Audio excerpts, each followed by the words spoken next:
বয়স যখন ১৮ অল্প বয়সে প্রেমে পড়ে পালিয়ে গিয়ে বিয়ে করেছিলাম। আমার থেকে ২ বছরের বড় একজনের সাথে। তখন মাথায় চিন্তা আসেনি যে ছেলেটা আমার থেকে ২ বছরের বড়, সে কী করে সংসার চালাবে।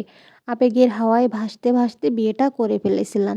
আমার স্বামী স্টুডেন্ট, তার খরচ তার পরিবার চালায়।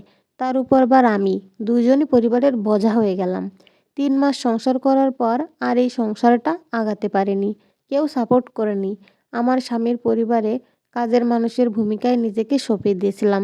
শেষ পর্যন্ত ধৈর্য ধারণ করতে না পেরে চলে আসি সেখান থেকে। আসতে বাধ্য হই। ভাগ্য করে বাবা-মা আমাকে স্বাভাবিকভাবে মেনে নিয়েছিল। পড়াশোনায় মনোনিবেশ করা শুরু করলাম। প্রেম ভালোবাসার কথা শুনলে কেমন যেন গা শিরশির করে উঠত। তারপর গ্র্যাজুয়েশন শেষ করে একটা চাকরিতে ঢুকলাম। পরিবারের চাপ হলো আবার বিয়ে করার জন্য। পরিবারের মানুষজনের ইচ্ছা পূরণ করার জন্যই দ্বিতীয় বিয়েটা করেছিলাম। স্বামী একটা ভালো সরকারি চাকরি করে। মনে হয়েছিল বাবা-মার দোয়া আছে, এখানে হয়তো ভালো থাকবো। কিন্তু সংসার শুরু করার পর বুঝলাম এটা শুধুই একটা সংসার। প্রেম, ভালোবাসা, অনুভূতি কিছুই নেই এখানে।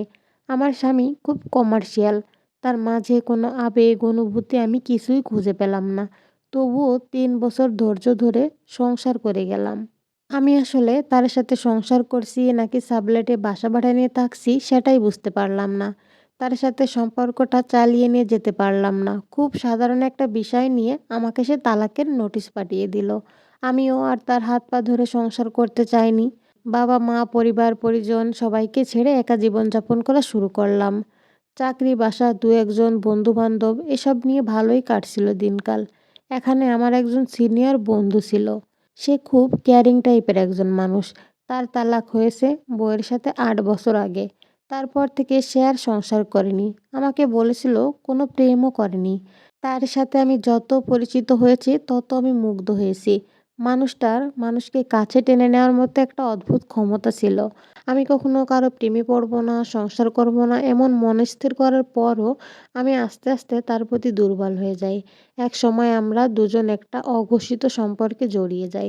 আমাদের দুজনের মাখামাখি দেখে আমাদের বন্ধু-বান্ধবরা আমাদের বিয়ে দেবে বলে গুঞ্জন তোলে। আমার বন্ধুরা যখন বিয়ের কথা বলল তখন আমি না করতে পারিনি। আমার সম্মতি নেওয়ার আগে ওই মানুষটার সম্মতি তারা নিয়েছিল। এই মানুষটা আমার থেকে ১১ বছরের বড় ছিল। তবুও আমার কাছে এটা কোনো সমস্যাই মনে হয়নি। আমার মনে হয়েছিল এই মানুষটা আমার জীবনের পারফেক্ট একজন মানুষ।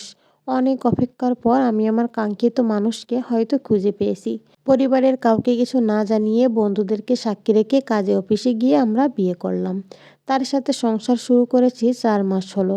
কিন্তু যতটা আশা নিয়ে তার সাথে সংসার করেছিলাম, একসাথে থাকার পর ততটাই হতাশ হচ্ছি।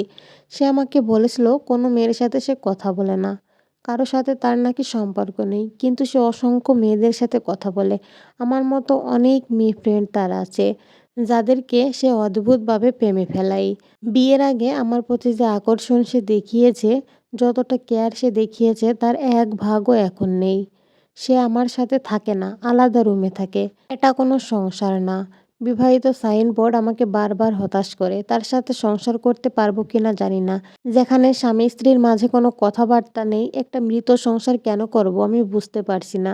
আমি সিদ্ধান্ত নিয়েছি তার থেকে আলাদা হয়ে যাব। জানি মানুষ আমাকে অনেক বাজে কথা বলবে, তারপরও নিজের ভালো থাকা বেশি গুরুত্বপূর্ণ।